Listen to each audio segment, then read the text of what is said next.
The following is a presentation of the Force Center podcast feed.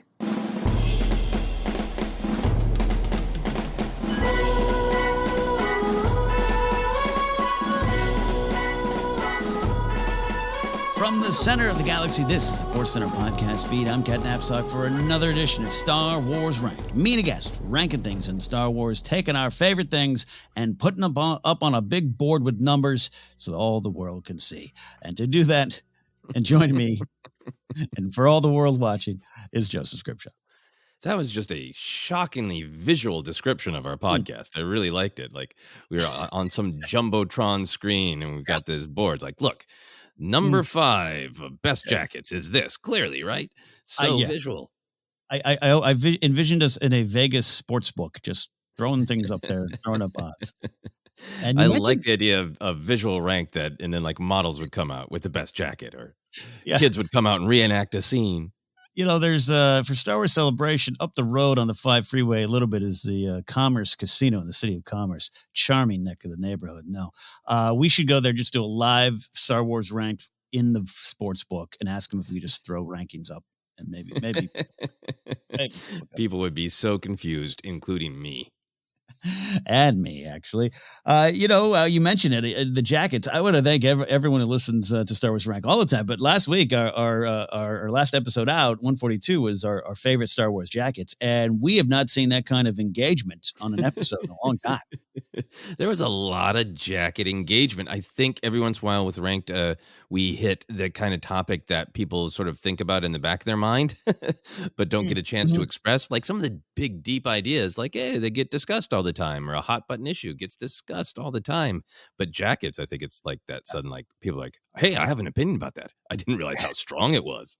Yeah, and a great list of a lot of jackets we didn't include, maybe in a couple cases overlooked. There was a couple of them, the Del Meeko jacket down to Zay Versio, the generational jacket. I was like, oh, that's a great choice. I totally forgot about that one. So that's why we love doing this. And that's why we always say this is kind of our favorites. It's not a definitive list, and we really need to keep that energy going. And today's big topic, it is our favorite acts of compassion in Star Wars. Joseph, we're going from cool jackets to things that might save the galaxy, actions that help others.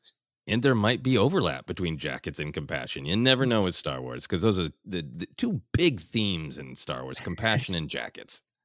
It kind of is. We always talk about the poignant and the silly. It's jackets and compassion today.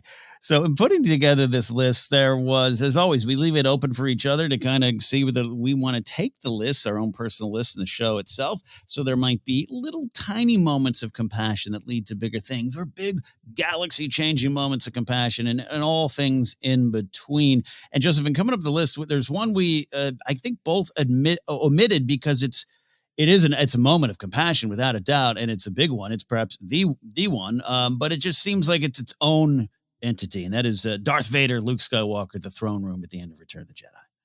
Yeah, that one's huge, and I feel like a lot of those kind of huge moments are, we've talked about a lot in a lot of different contexts. They absolutely deserve to be in the Hall of Fame of compassion. Yeah. I like the idea that there is some like a compassion museum, and there's a giant picture of Vader tossing Palpatine. Employee of the month when it comes to compassion, Vader tossing Palpatine down the shaft. But yeah, I think for myself, putting this list together, it felt like, okay, I could go for all of these like really big moments and try to create something that's like a little bit more of the moment. But I found myself gravitating towards the ones that are a mix of big and mix of small, and ones that just kind of speak to me or have been on my mind lately. That's a great thing. Well, a couple of mine are big moments I've talked about before, and I just love, and they mean the world to me. And other ones are stop. It's not about going. Sometimes you'll Google Star Wars acts of compassion and see what BuzzFeed article from 2012 pops up. Sometimes you just kind of need to jog your memory. But there was a couple moments on my list where I've seen, I think it's similar to yours, where you're like, let me just sit back. When I think of that, what pops to mind? And some interesting choices for myself popped in, meaning like, oh, I don't think about that moment a lot, but it's pretty important and I want to highlight that. So that's part of the fun of putting these lists together.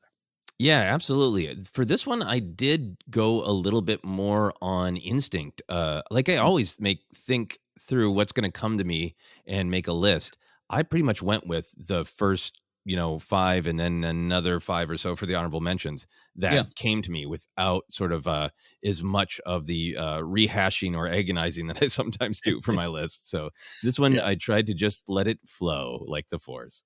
Let it flow. And we mentioned the Vader thing up top only to say, like, hey, if you're engaging with this episode after, that's why we didn't include it. Feel free to include it on yours. That's your list. This is ours. And we are going to begin our discussion working 5 to 1, our favorite acts of compassion in Star Wars. Joseph, what is your number 5? My number 5, I'm going to a classic one that I have lived with for many, many years growing up with the original trilogy. I think one that I have it's kind of emotionally felt. I've put myself in one character's place and imagined, oh, wouldn't it be nice to be comforted like that? To have that compassion. So my number 5 is Leia Organa comforting Luke Skywalker after Obi-Wan's apparent death in Star Wars A New Hope.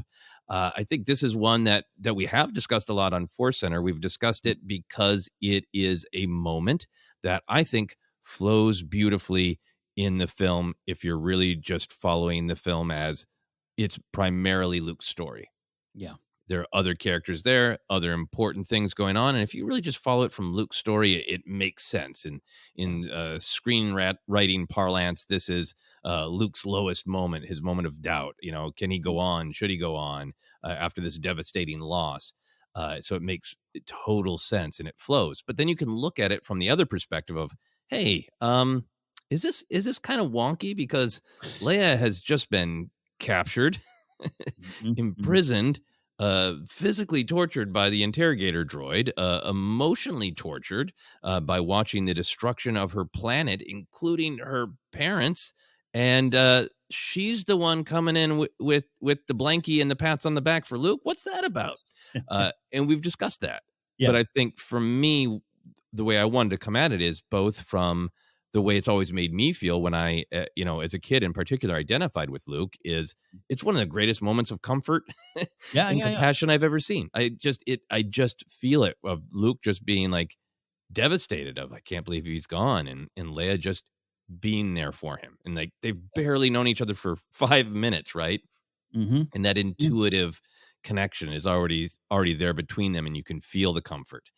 But I almost put it on my list more for my modern perspective of this is a big part of who Leia Organa is. I have my trauma. I will deal with it. This guy probably doesn't understand it.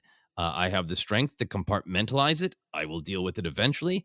But right now, I see somebody else in pain, and I'm a leader who helps all the troops, pick themselves up and keep going. And I will be here for this young man who doesn't quite understand what he's in, but did this incredibly brave thing to come to the Death Star and try to help me. And I know the pain he's going through, that he just lost somebody, because I just lost a lot of somebodies. So I will have the strength to be there for him. Yeah, I love kind of sitting back and hearing you describe that scene and the both sides of it. And we not only discussed the scene before, but we've discussed even the reality is it's probably a moment of a female character underwritten and underserved, and it's all those kind of real world things. And I think you can look at that scene with that, and you can also look at it in story. And I've always kind of stood behind your second description there of, it might be, I always kind of call it like a little air, right? It's a little air, maybe something that we wouldn't have that scene written the same way now, but then you take it and it's this wonderful building block for this amazing character that in a lot of ways embodies everything about Star Wars. I've answered on podcasts before, what's the one key Star Wars character? I'm like, it's Leia to me, and this is maybe before other characters come out with other Star Wars material, but it's like, it's Leia. And then, so I do go back to that scene and say, for what at the time, again, would George even do that the same way? I don't know. Would we want that scene to be a little different nowadays? Probably, at least to serve the character of Leia a little better. But I think in the end, it's this wonderful foundation for this amazing character. And I really celebrate that side of it. Yeah, it's just an act of great compassion to be, no matter how much everybody has some pain to deal with. Leia in particular, that she's just going to be here for Luke and keep him Yeah. moving and give him a little bit of comfort and a little bit of hope is a great act of compassion. So that's my Yeah. number 5. That's a great number 5. Great way to start us off. The blankie of compassion. The Star Wars blankie of compassion. And a little moment that leads to so much more. And that is kind of the spirit I'm beginning my list with. With my number 5, it is Rey combination. Fixing BB-8's antenna. Saving him, yes. But more importantly, it's that nod for him to come along. One of my favorite little Rey moments, one of my favorite Daisy Ridley moments. I've talked often in the past of just the opening of Force Awakens with Daisy Ridley and on her own, surviving and everything. There's something, especially in the early days in 2016, watching that on DVD, Blu-ray, whatever, I would just keep going back to, I just wanted to see that stuff again because you felt for her. You wanted to care for her. I get John Williams going, I'm protective of Rey and only want to write the music for Rey. It's just, there's something so endearing about her in those opening moments. And I think it really begins with this. It sets the tone. It sets a great runner. Her BB-8 and that antenna, right, is one of my great little running gags in Star Wars, if you will. But it's not just a joke. It's important. It's important to her character. It's important to their connection, and it sets her, I think, on the right path. And it talk about in screenwriting in terms, the old save the cat moment where you want to just kind of give someone that kind of moment where you're rooting for them. That nod, that little like, come on. It's like, yeah, that this is who I want to put my, respect and admiration behind as we follow her journey. And I absolutely love it. I love what it does and how it drives her forward and her connection with BB-8. And that plays in a lot of other things. So it's a simple moment, which means I don't need a lot of words to describe it. I just love it. Rey, BB-8, and the nod to come along on this adventure. There's so much great in that. I love, ever since growing up, young, watching the VHSs again and again of the original trilogy and noticing the things that are similar, like, oh, they all start with a Star Destroyer. It's always a thing I like in trilogies, in particular in Star Wars. Like, what are beats that are like these little connective threads, Mm-hmm. and that connective thread of Rey always checking the antenna of like, I know this is where you're vulnerable, buddy. Yeah. Are you okay? Is the antenna in good shape? Is it hooked up? Is it bent? That's a great runner, as you say, in it. And yeah, I think this scene is so important for Rey, for BB-8, for the idea of compassion in Star Wars. We talk a lot about hope and fear.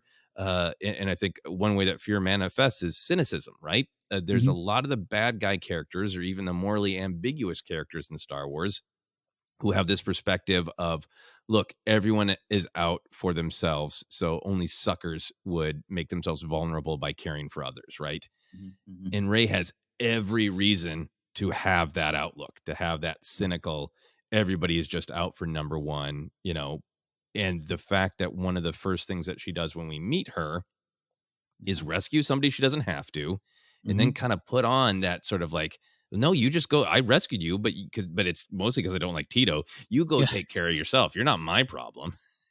Yeah, and it takes just a little bit of pushing.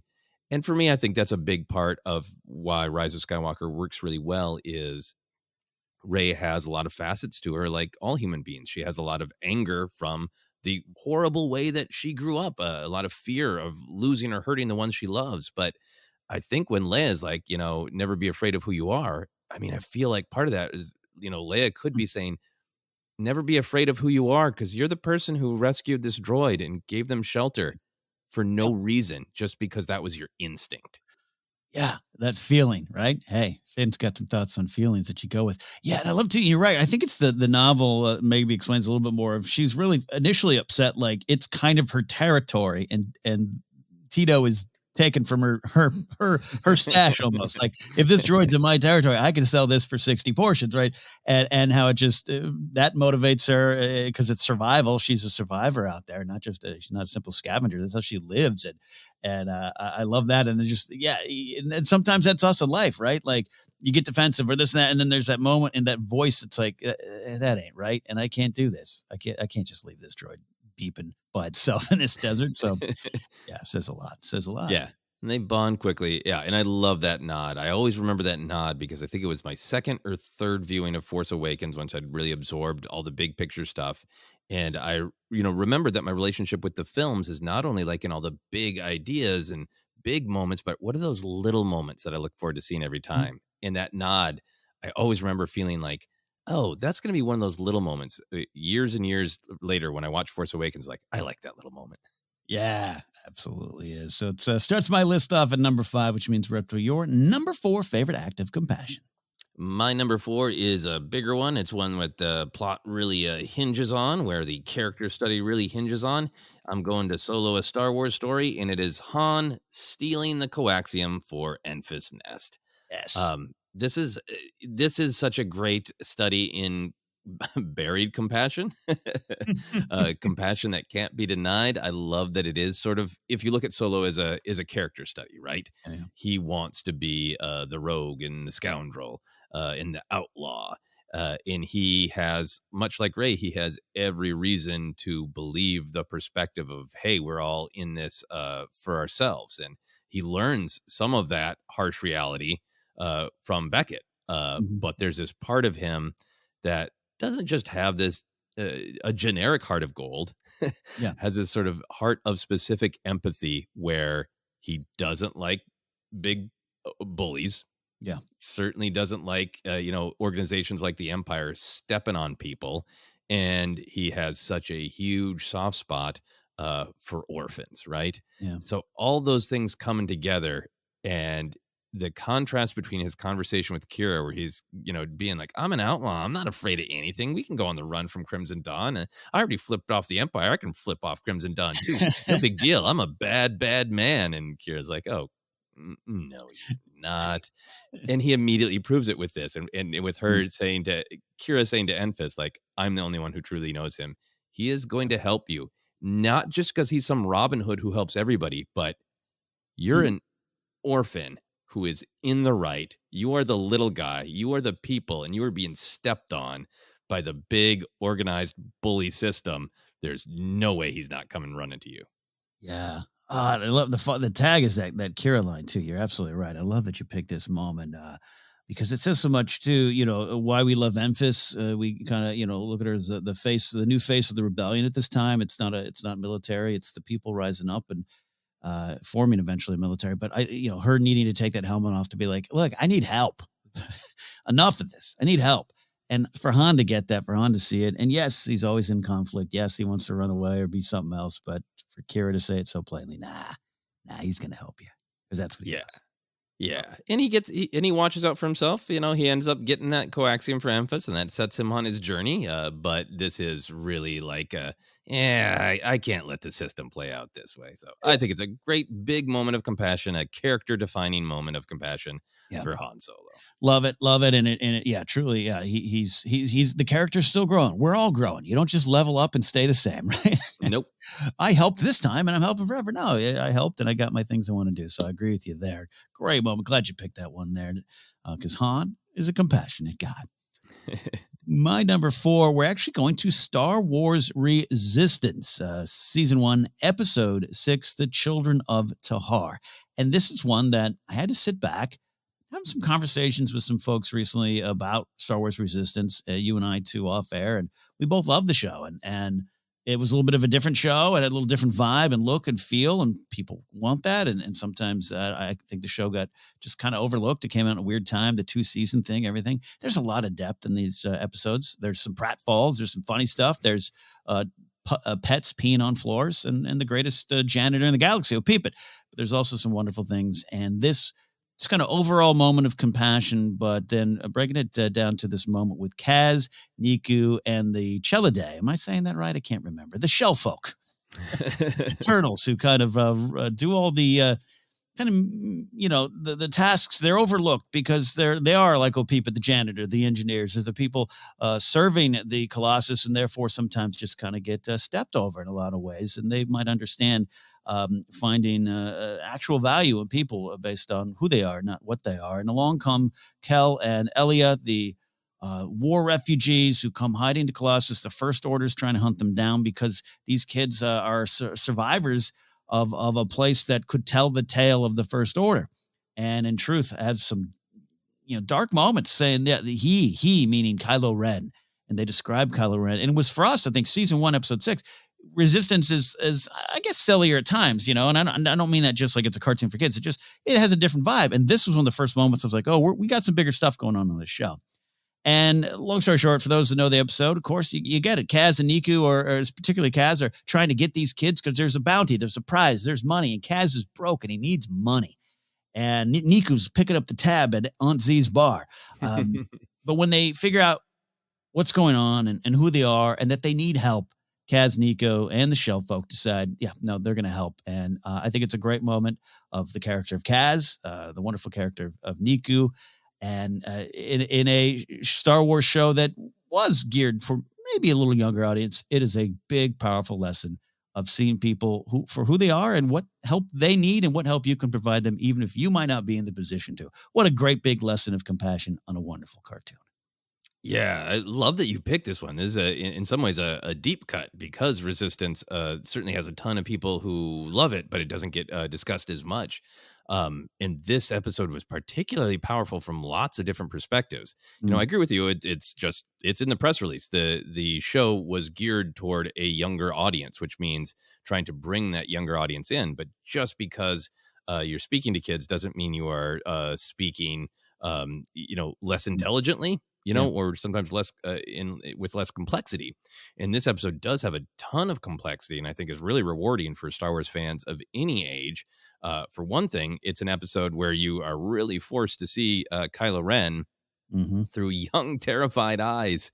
Yeah. And it really reminds you, like, he made lots of really bad choices, and he's, we get to know the trauma that he went through. We get to know the hope and the possibility of Ben Solo, but through these kids' eyes, he is successfully being what he's trying to be, which is just a masked nightmare of terror, right?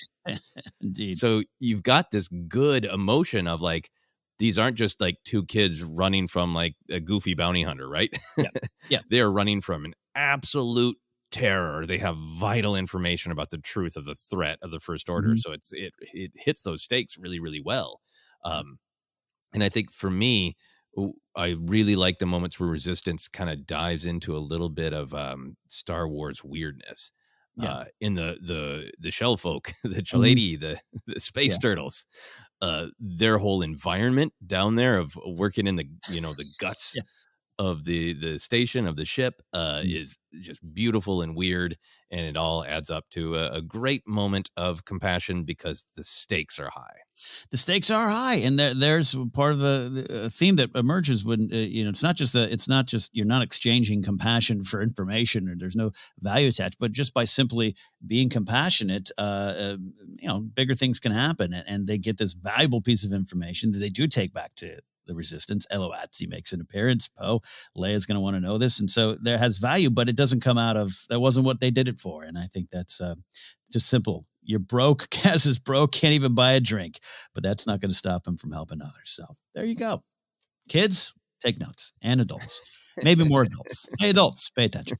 That is my number 4. And now we are up to your number 3. My number 3, I'm going to the prequel trilogy. I wanted to feature some Obi-Wan, and this is an Obi-Wan moment that I think about a lot, but we don't end up talking about a lot. And I think it's a moment of compassion.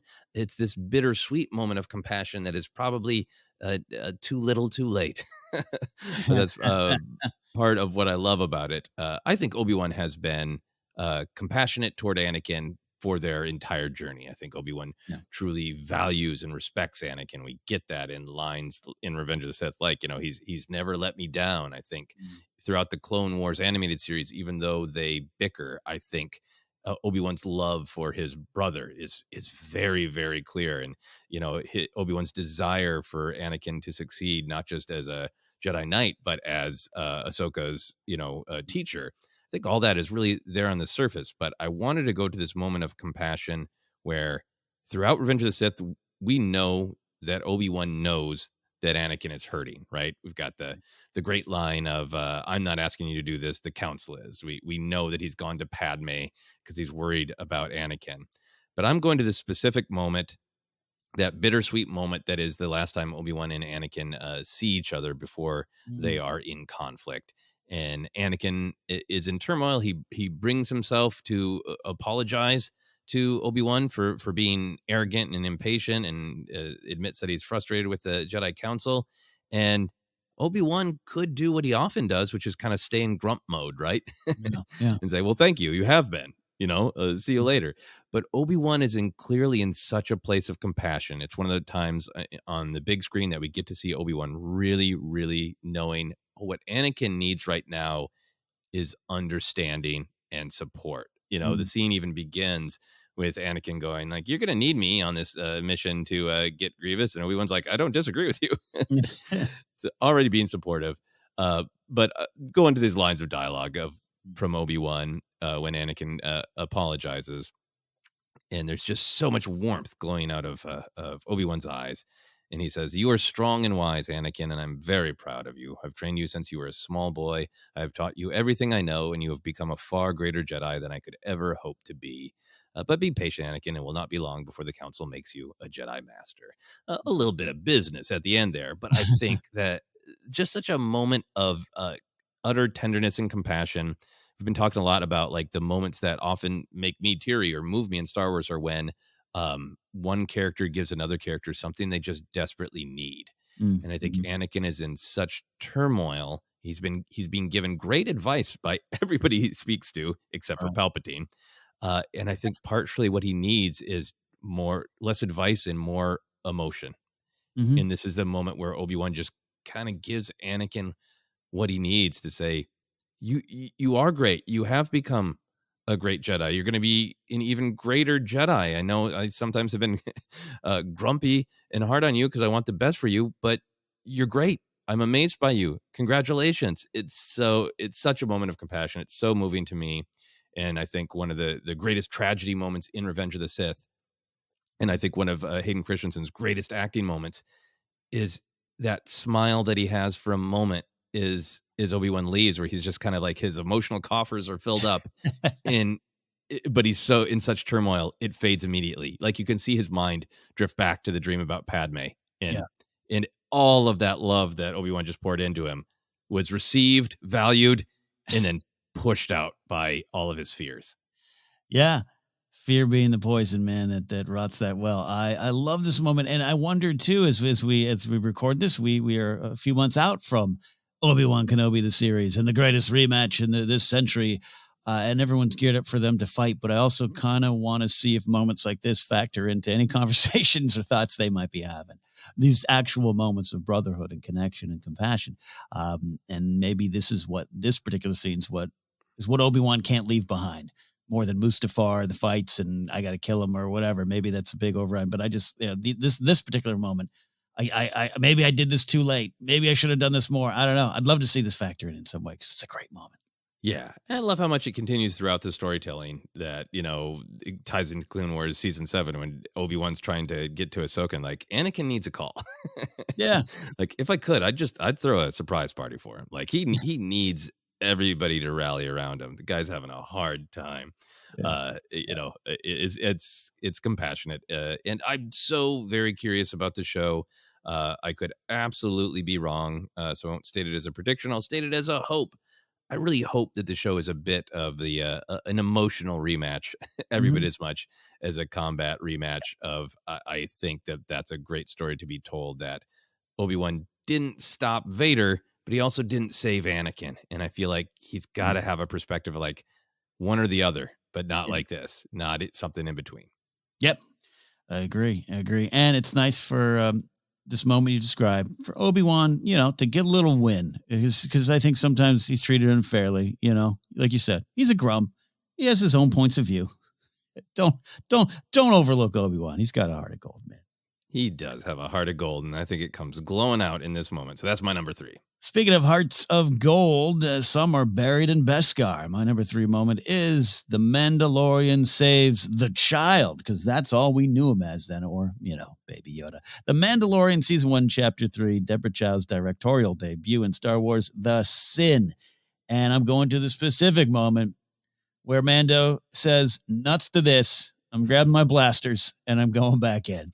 There's a lot of already, 2 episodes in and really one full episode, that wonderful chapter 2, Rick Famuyiwa's episode. There's a connection there, but it's still a job and he's breaking, and he has, Mando has the great conversations, the tough questions for grief at the beginning of this episode. What are they going to do with him? I can't ask. That's against the code.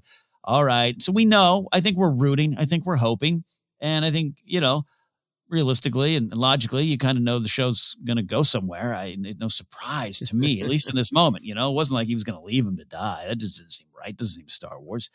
But it doesn't matter. Knowing or kind of thinking something's coming to me doesn't always take away the absolute joy and the absolute fist pumping moment of victory. And the victory is a compassionate moment here.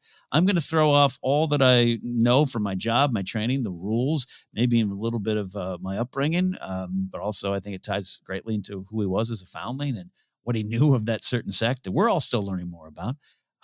And I just love and love that moment. And from the first moment they touch fingers, at the beginning of chapter 1, at the end of the episode, I should say, to this moment, you're rooting for it. And when it happens, it's a celebration of joy. It's a celebration of violence there between Mando and the Imperials. And then, of course, leads to his at the time buddies, who had maybe forsaken him and said he'd lost the way, coming back and saying this is the way. So it leads to, again, much more, even though he wasn't asking for any of that in that moment. He just did something from his heart, and his heart was compassionate towards this little being that he already felt was changing his life, and he could not let that being be hurt, sent to an unknown future, and we're all rooting for it, and it happened. So that's my gut reaction moment. I love when Mando saves the child. That is a absolutely great one. I think there are just so many great emotional beats in it. The way it is all built around the playing with the control knob is the thing that just humanizes the child.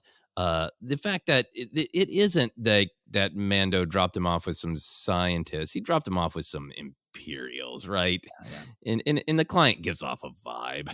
Yeah, it's not the best. And that shot of the child being pulled away in the pram and just kind of looking at him as he goes. It's worst. There's so many moments, right? It is. I think it is something where if the episode paused halfway through and there's like a poll, will Mando rescue him? I think 100% of people would say yes. Yeah. But sometimes the power is the thing that you want to happen, feel must happen, that you're screaming at the screen to happen. Mm-hmm. That thing happening, and it happening in a satisfying way is what's so powerful. I've also always loved that episode is called The Sin and invites you to think about, like, well, what is the sin? Is it absolutely breaking the bounty hunter code? Is it risking the exposure of the Mandalorians, which does actually end up in lots of them being wiped out? Or is it the absolute moral sin of everybody is trying to tell Mando that creature is not a being who needs empathy or compassion. It's a target and a payday. It's a job. And that's really what it comes down to, of Mando is trying so hard, I think, to see it the way everybody's telling him to. And at the end of the day, he can't. Yeah. That's a living, breathing being. And I think all the great photography, the great angles in the way everything plays out in his memories, I think it's going to continue to go forward in the storytelling where they're now reunited. It's clear that Din considers Grogu a Mandalorian. They're a clan of 2 with their own emblem. What is that clan going to believe in? What does it mean for Din to be a Mandalorian? And I think the visual language in that first season is, in Din's heart, a Mandalorian is salvation. You look up and they rescue you. Yeah. And he's been going around the galaxy and he's just a face of terror or debt collection. Yeah. Yeah.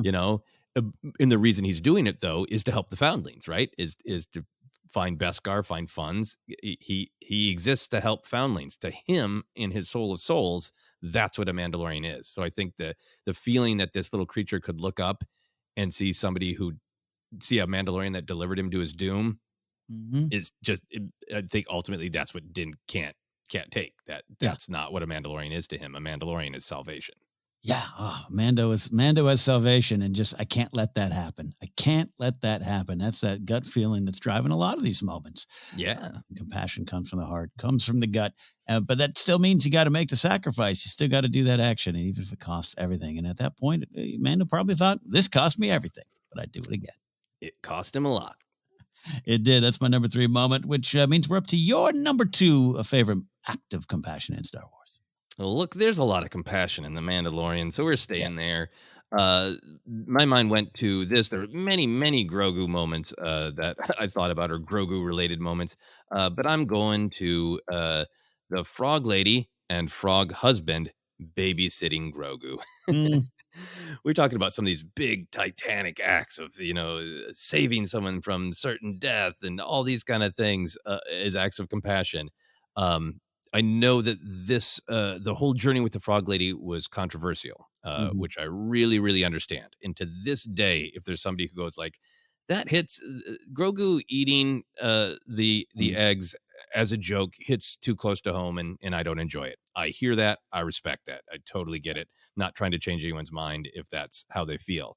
But for me, what I really liked is there was this episode where Grogu is young, much like real toddlers, kind of hungry, eating anything that he can get his hands on when the adults aren't looking, right?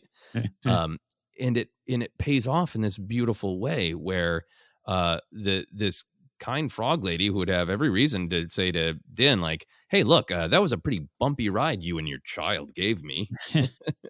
I paid you, for your space lift, your space delivery service, and I almost died 7 ways, and didn't make it to where I needed to go.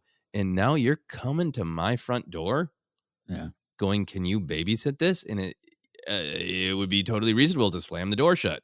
And instead, not only do Frog Lady and husband say, sure, we'll watch after the little tyke, there's that great scene where they're really teaching Grogu to see, like, you have to take a wider view. This is not food. This is another baby like you.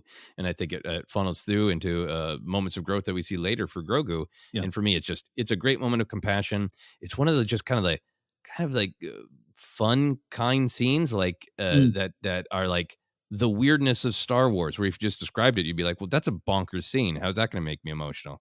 2 giant frog people babysit a Muppet and teach them about the value of life. Oh, thanks for the after school special, right? It's so wild and weird, but you just feel every emotion of it.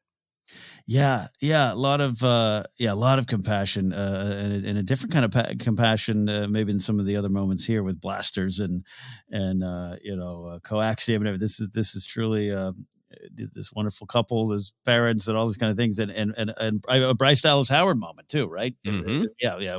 We love her stuff. She gets so much emotion out of these scenes, and I think it's so sweet too.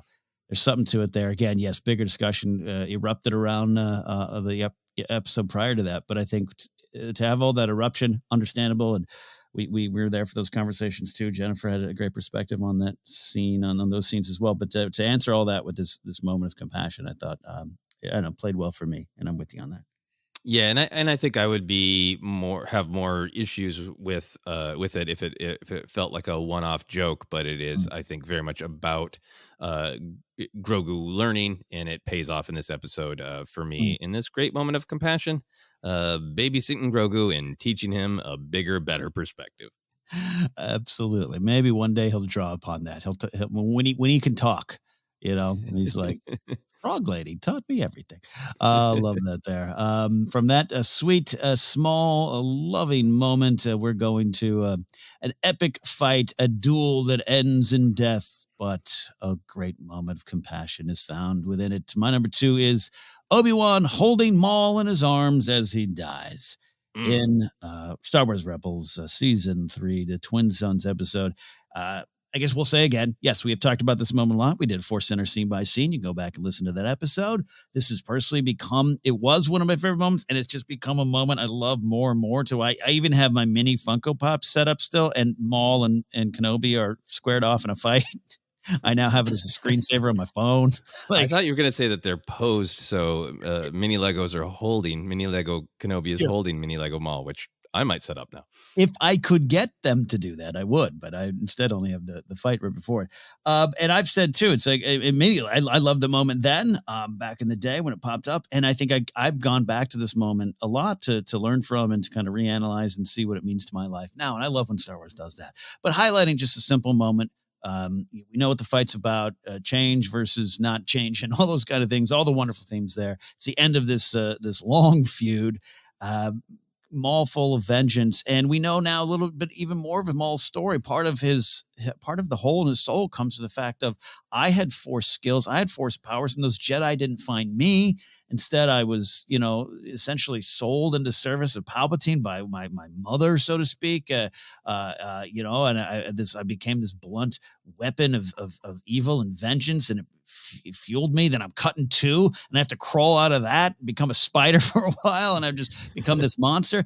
And all of it going back to this thing of why not me? Why wasn't I picked by the Jedi for this wonderful life they all have? And I think sometimes, I'm not saying I'm rooting for Maul, but I think you can identify with that origin story there in a little ways, which makes him, I think, a compelling villain. But all that to say that ends as probably it should. Maul got what he deserves. I'll just say it. Struggle to say it. Said it.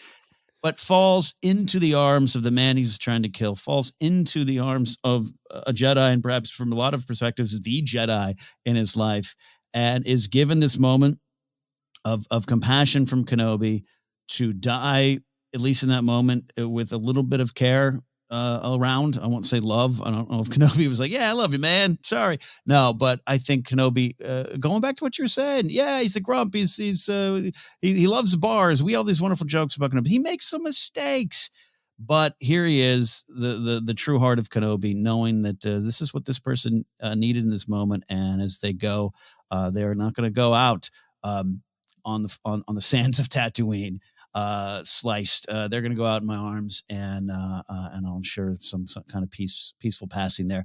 I've just always been moved by that moment, as well as all the things around the fight. But I love that moment. I keep coming back to it, and it's a great shot. That final shot, it's worthy of a poster. So there you go. Nothing more I can really say on the moment I've discussed. We'll discuss again. But Obi-Wan holding Maul in his arms, one of my second favorite moment of compassion. Yeah, no, I mean, this is a great choice. I think this is definitely up there in the absolute best of for me. And you're so right. We've talked about this a ton. Almost every beat of that scene has like great weight and depth. But the Obi-Wan holding Maul and giving him as much comfort as he possibly can is such an act of compassion. Even trying to find a way to say like, well, if vengeance is all you care about, then I guess I can kind of give you this little bit of your version of hope is hope for future vengeance of like, is the one you're protecting the chosen one. He is, well, we will have, revenge, paraphrasing there. But that idea of like, well, I'm even trying to give you what you need. Obviously as fans who've tracked this whole long relationship, know this image, this cradling mirrors, Qui-Gon and Satine, the two of the most important people in Kenobi's life that were taken from him by Maul. This whole journey of Kenobi with Maul is one of the reasons that I love Kenobi. Mm-hmm. That I think of him as like the Jedi in some ways. He makes lots of mistakes, but I think at his core, he's so clear on what it is to be a servant of the light side of like, I get grumpy, I get angry, but at the end of the day, the whole thing is about try to be understanding of other people's perspective. Don't hate. He almost gives into hate when he first encounters Maul again, and Maul kind of, needles him about it, and Kenobi backs off. By the time that Kenobi is facing off with Maul again around the time with Satine there, Kenobi actually says to him, like, I've been to your village. I know that some of this was not your choice. You don't have to do this. And again, Maul tries to break Kenobi, and Kenobi just keeps telling him straightforward, like, that's the whole thing. No matter what awful thing you do to me, I'm not going to break, and I'm not going to lash out at vengeance. I have empathy, sympathy, pity, compassion for you. That's what I feel about you. Yeah. And then I have a duty to make sure that you don't inflict your anger and violence on people I'm sworn to protect. So he stops him. out of pure defense. Mm. But it always just comes back to like, yeah, I'm not afraid of this, and I'm not afraid of him.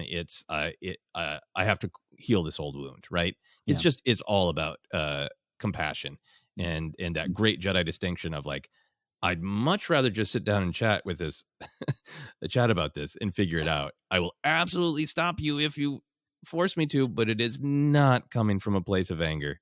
I would rather sit down and talk, and I will hold you as you go if that's what it has to come to. Wonderful stuff. Well said, and it leads to perhaps a bigger conversation. Again, we'll probably return to this moment many many times to discuss it. And hearing you describe your interpretation of this moment, yeah, I'm fine. I'm seeing there's a lot of balance in Kenobi at this moment. What maybe the true purpose of Jedi are, like you've said, and also something you said too, Joseph, about sometimes we all make mistakes. Sometimes you give into those angers. Sometimes for a fleeting moment, darkness enters your view there. And that's okay. It's part of the journey, but you must recenter and push towards the light. And I think there's a lot of moments in this that you're describing that Kenobi's doing that. Maul's getting there close. You're kicking dirt in my fire, man. Yeah, but you're not going to bait me. Like Kenobi's at such a point of peace, and this is turning into our Kenobi television show predictions. I want the Kenobi show to be, how did he get there? How did he get to that place of real peace that he seems to be at? He's still worrying about the future, worrying about Luke, protecting Luke, wondering where it's all going to go. But for himself, he's like, I'm real centered. And you're not going to get a rise out of me because there's no rise to be had. Just compassion. That's why it's my number 2 favorite moment of compassion. Acts of compassion in Star Wars, what we're talking about today. And we are going to continue after we take a quick break with some honorable mentions, the tough choices that we had to make in putting together this list, and get to our number 1 choice for our favorite act of compassion in Star Wars. Stick around for more Star Wars Ranked.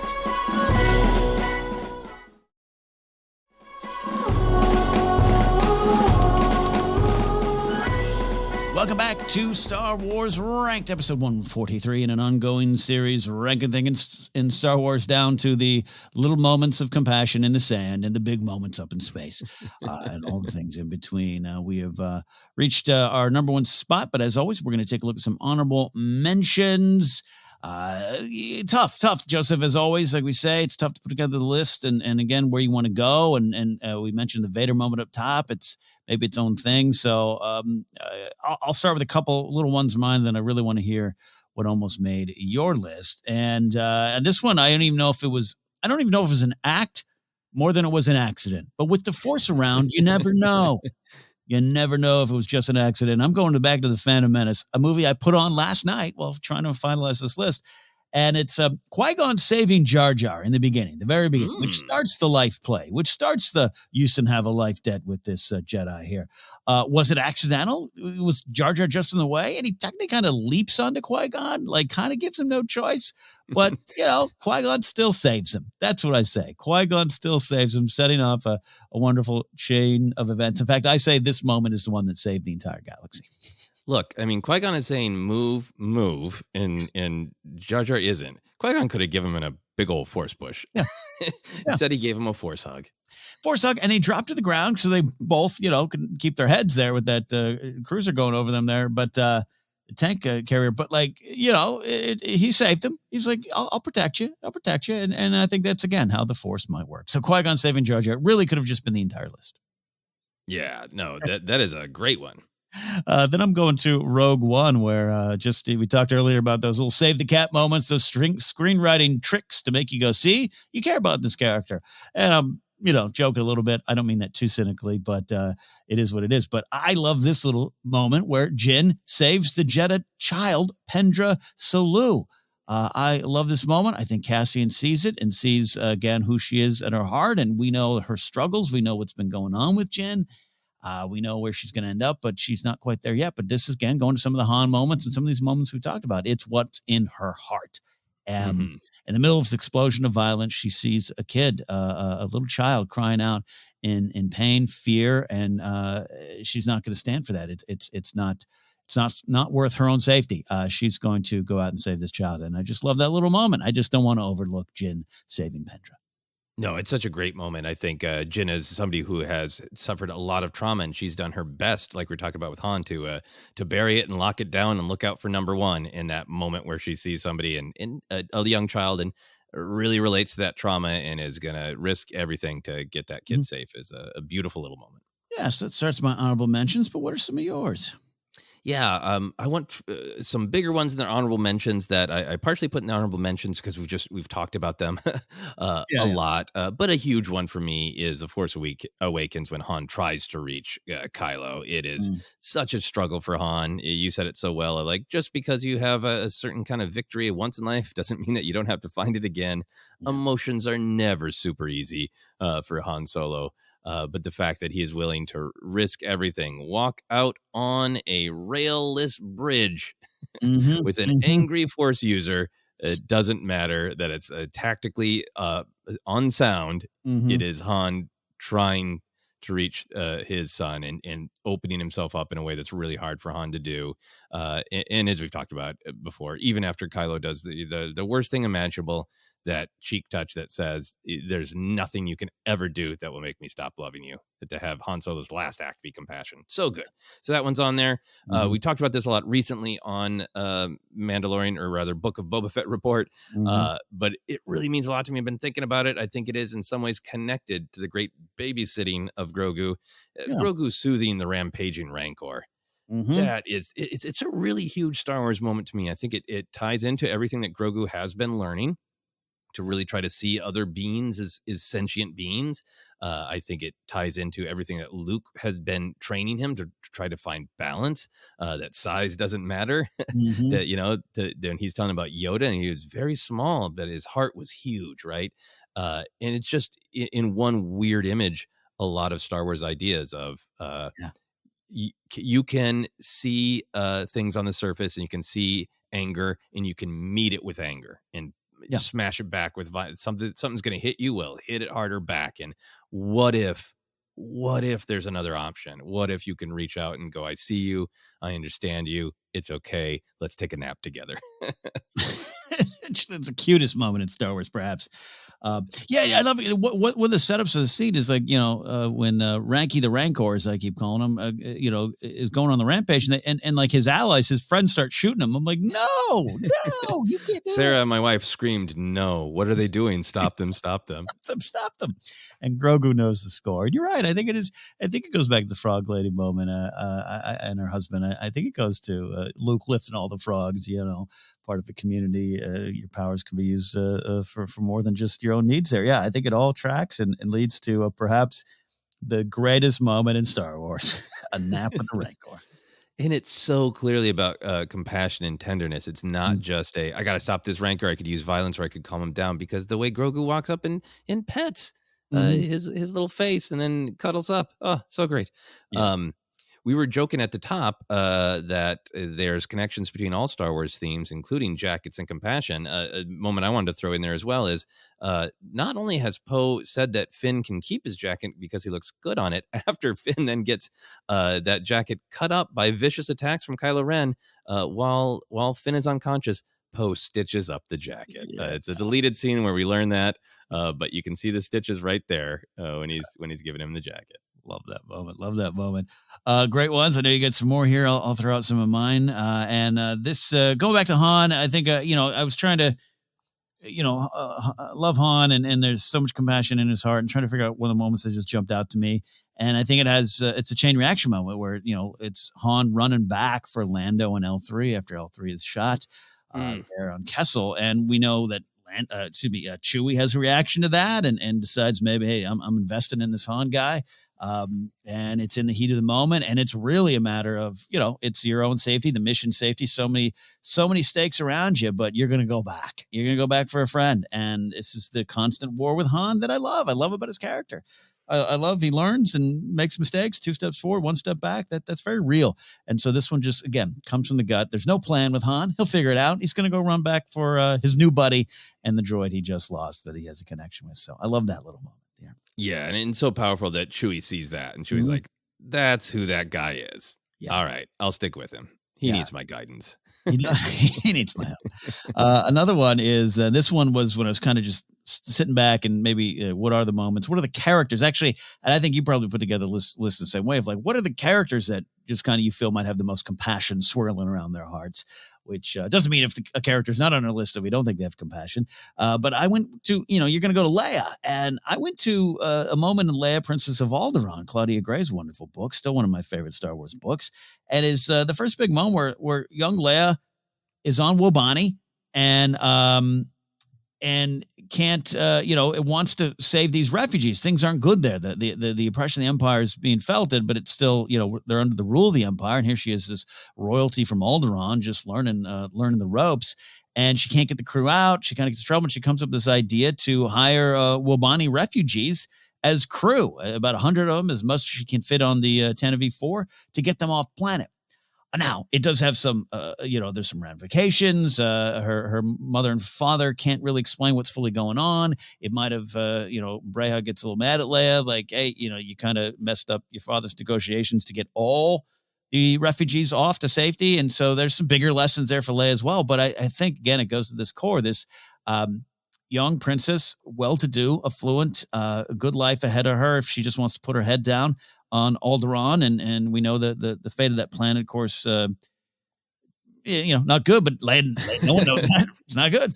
Leia doesn't know, but I love that Ramus Antilles kind of puts it in her head too, of just, it's important to help, and important to help these people and use your position when you can. So it's a great moment of empathy and compassion, and one of the first big ones in Leia's life.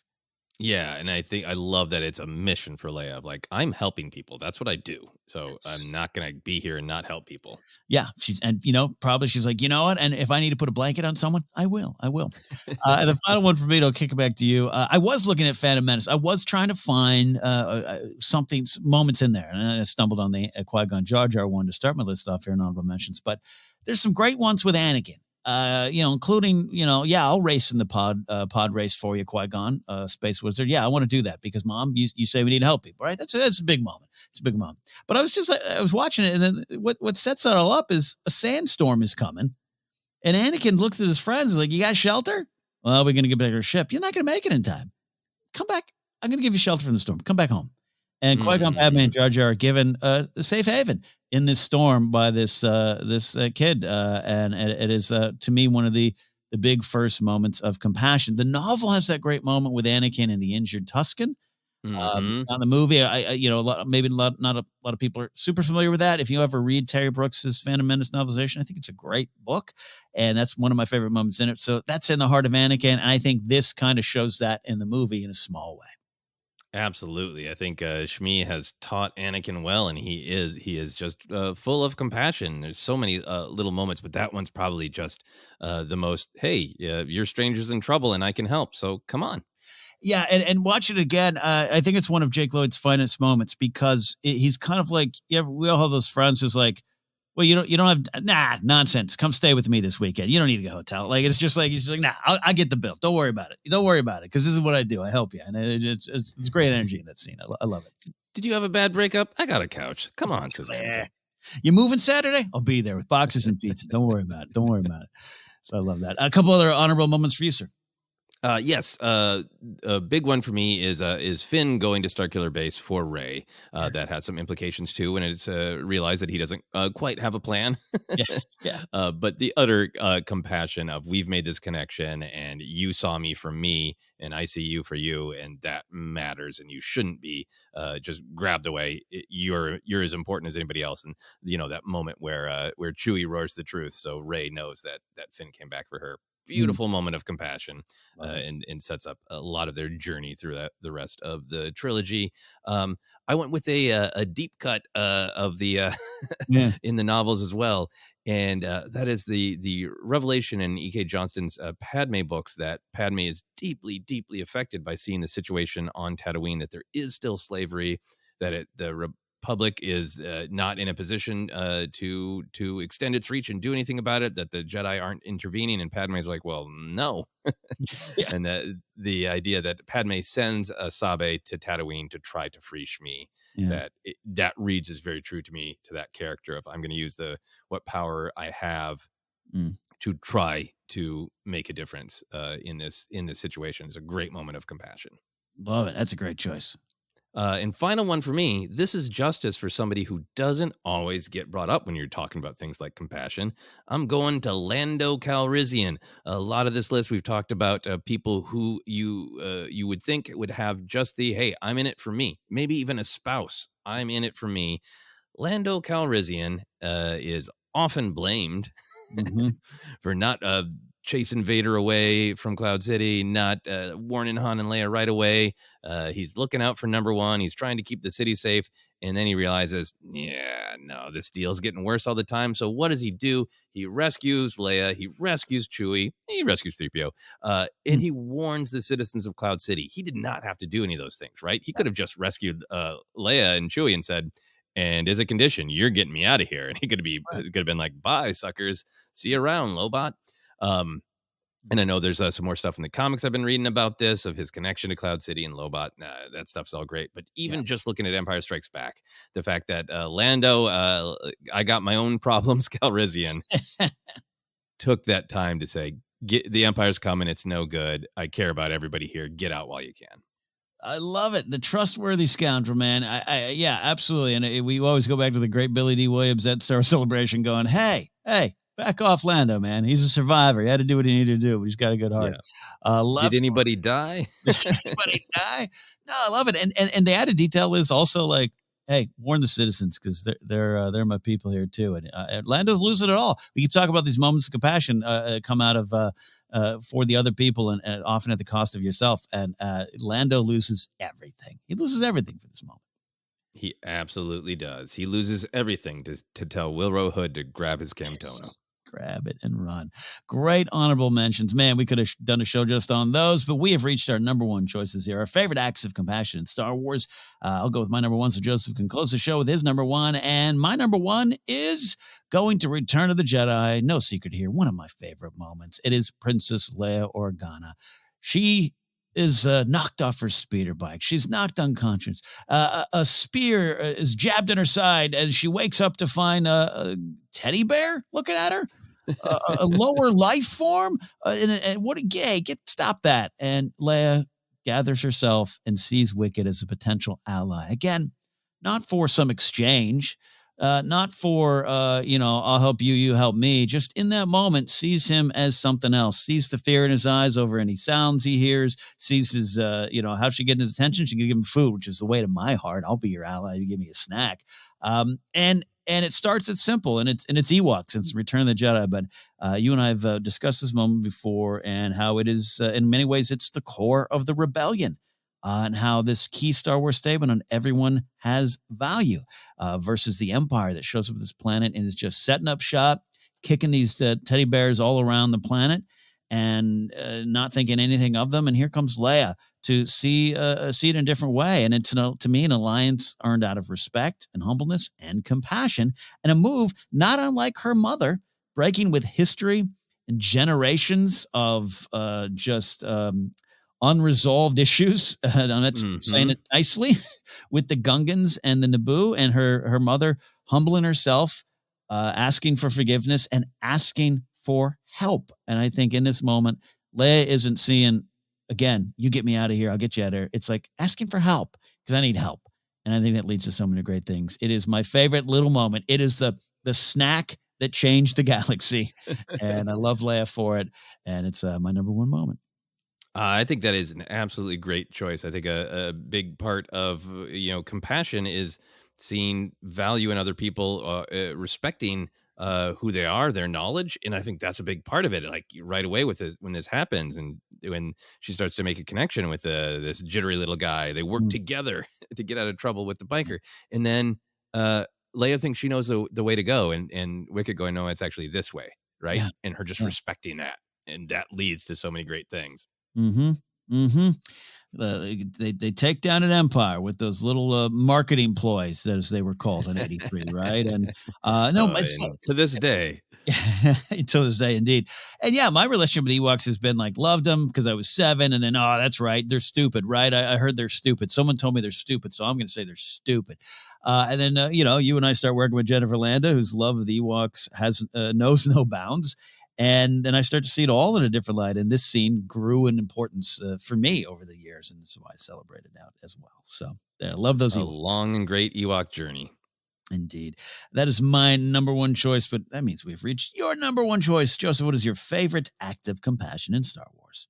Right now, my favorite act of compassion, I'm going to Rise of Skywalker, and it is Rey's journey to discover who she really is. She's got a lot of people telling her who she is. She has fear about who she is, but we keep seeing these actions, these choices that she makes that I think reveals who she has made the choice to be. This ties back to that great moment that was early in your list of rescuing BB-8. I'm going to Rey heals the Vexus. Yeah. There are so many great moments early on where you see like, wow, Rey has been training with Jedi Master Leia Organa. Amazing. She has really powered up, right? That great shot of her floating and trying to connect. She is still after what she's wanted since the beginning, which is more connection, more belonging and understanding and family, and the fear of hurting or losing the family she has. It's these great points of tension where she could give in to the fear and the anxiety and the malevolent voices whispering to that she doesn't have a choice, that she's born into the darkness, right? But we keep seeing these moments where she chooses compassion. This is such, it has some connections even to the Grogu and Rancor moment, right? Or even Obi-Wan facing Maul, and just imagining the idea of having a lot of power, right? But and you can use it lots of different ways, and you are faced by something that on its face looks like, I just got to defend myself, you know? Everything from the horror of Maul to the slavering jaws of the Rancor to a giant angry serpent that you have disturbed, right? And you're just talking about Palpatine, right? Okay, yeah, no. Yeah, we aren't even getting to the old rotten Gramps yet. But like a serpent, right? I mean, I think it's powerful that it is this image of evil, this image of terror, and this moment of compassion that Rey takes a beat to try to figure out if there's a larger story that she's not seen, realizes that the thing is in pain, and tries compassion first and heals the Vexus. And as we've talked about, other people have pointed out that there's that fun line of her kind of explaining to BB-8 what she has done, and that a great jokey line about you had done the same thing, and he kind of reads it as a joke, like, ha ha ha, droids don't have the Force. And then we see BB-8 clearly learning from that, giving the energy to Dio, and everything about Dio is compassion, right? Everything is about this poor little guy has been maltreated, and the Rey's line to him of, it's okay, you're with us now. That it's so powerful to see all these moments, but in particular, really Rey using her power to heal the Vexus, to literally give some of her energy to another creature. It's one of the great things I love about Rise of Skywalker. Rey is going through this understandable trauma, this understandable earned anger from her life, questioning herself constantly of like, what kind of person am I? And all the while showing us, the audience, exactly who she is. And you want to be like, Rey, did you see what you just did? That's who you are. And that's one of the things that I love about it. And she comes to that eventually, but we, the audience, are being given the information all the time of this is who she is. Yeah, never be afraid of who you are, but also we have everything we need right here, right? I mean, Leia's saying all this stuff to her, and sometimes that's it. It's in your nature, and there's so much buried on top of it that you can't see it, but it is what you keep doing. Yeah, and I love. Yeah, it is a moment, and we're making jokes about Palpatine, but it sets it up for that, and the challenge is, will she break? Will she give into that hate? Will she give into that fear and anger, and leading to all that suffering? Star Wars keys, but all wrapped up in this wonderfully designed, very scary. I'm not a fan of snakes or serpents myself. I might be in Poe or Finn's shoes, bringing up a blaster or flashlight. I'm glad there's someone like Rey to see the other side. And it does have ramifications. We keep joking. A lot of this leads to world galaxy changing stuff. You know, BB-8 doesn't do the same thing to give a little bit of his life force to Dio. We don't know the way to Exegol. There you go. There you go. It matters, and it's just all by itself, just a great moment, a great visualization of space fantasy compassion. You're roaring at me, and I should be frightened, but I see that you're in pain, so I'm going to reach out and help ease your pain. That's compassion. I absolutely love it. A fun list, a deeper discussion than jackets, maybe, but also I would say just as important. We thank you all for engaging with that episode, and we hope you engage with this one here. Joseph, thanks for sharing those acts of compassion today. It's great. I had a great time, and it's really helped my mood. Yes, on a tough day, it's tough to, focus on other people's needs and acts, and maybe you'll focus a little less on your own struggles. But, don't take it from me. I'm not a Yoda. I don't have great life advice. I'm not a Yoda. I'm not a Yoda. But this has been Star Wars Ranked. If you want to join the conversation, you can reach out at Force Center Pod on Twitter and use the hashtag Star Wars Ranked. We're on Instagram, YouTube as well. Facebook page is Force Center Podcast. You can get an audiobook on us by going to audibletrial.com/Force Center. You can get merch at tpublic.com/user/Force Center. You can find the podcast in a lot of spots, including Acast, Apple Podcasts, Google Podcasts, and more. Just search, find us. We're there, and you can support us directly if you'd like at patreon.com/Force Center. From there, you can get into our Discord, which is a bunch of compassionate Star Wars fans talking about the things they love and at times things they struggle with in Star Wars, but we all point towards the light in that Discord. So join the conversation through our Patreon page. You can find me at Catnapsock or go to my website, catnapsock.com, for more. Joseph, where can they find you and all your acts of compassion? Well, my acts of compassion might be hard to find, but you can at least see me making some jokes and hopefully not being a jerk on social media, Twitter, Instagram, TikTok, at Joseph Scrimshaw, and you can check out my website, josephscrimshaw.com. Do it, my friends. Do it. So for all of the creatures, Ewoks, frog ladies, rancors who just need a nap, this has been Star Wars Ranked. Thanks for listening. Star Wars has been ranked.